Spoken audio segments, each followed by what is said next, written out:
Normalmente cada año nosotros hacemos acá un homenaje a personas distinguidas de nuestro municipio, y en esta ocasión no es la excepción. El señor alcalde del Consejo Municipal, en conjunto, pues decidieron homenajear el día de hoy a un personaje muy importante que todos lo conocemos. Él es homenajeado con el grado de orgullo quichelense, y el día de hoy la Municipalidad de Santa Cruz de Quiché, a través del señor alcalde municipal, va a hacer el homenaje respectivo. Vamos a invitar al licenciado Abel Benigno López. Yo sé que es una sorpresa para él porque normalmente lo hacemos así. Yo creo que todos lo conocemos. A través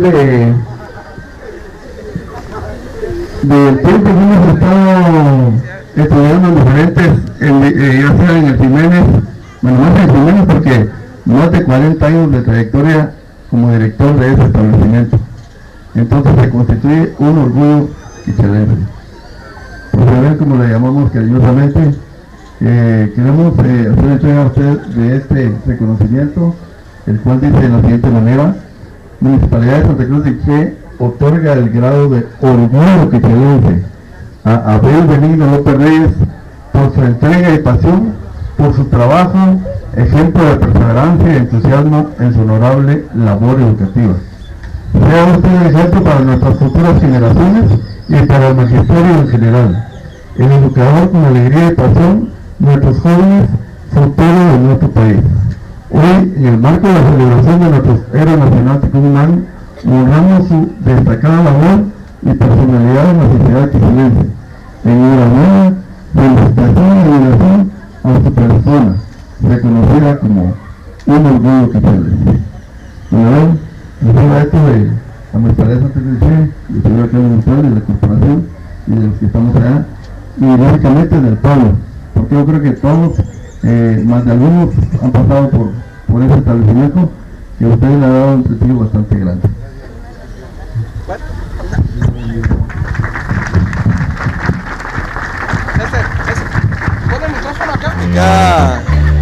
Cada año, el 20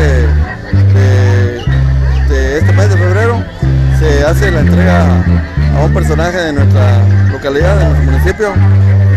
Se le denomina por parte de la municipalidad como orgullo quichelense, un personaje de orgullo quichelense. En esta ocasión, el licenciado Abel Benigno López Reyes, conocido por todos y cada uno de nosotros, que ya tiene una trayectoria bastante grande aquí como director del Instituto Francisco Jiménez, más de 40 años, 45, casi 50 años de estar acá, y él pues ha entregado la educación de acá. El día de hoy la municipalidad, el señor alcalde municipal y el consejo municipal lo han asignado como orgullo quichelense. Esperamos que cada uno de los establecimientos educativos, quienes pues no asistan a los establecimientos, pues no se olviden de estos valores importantes, estas fechas importantes, nuestro instrumento autóctono, nuestra música, nuestra marimba. Sabemos que tenemos tal vez bastante injerencia de otro tipo de música, sin embargo no debemos perder nuestro valor, que es nuestra marimba y también nuestro héroe nacional.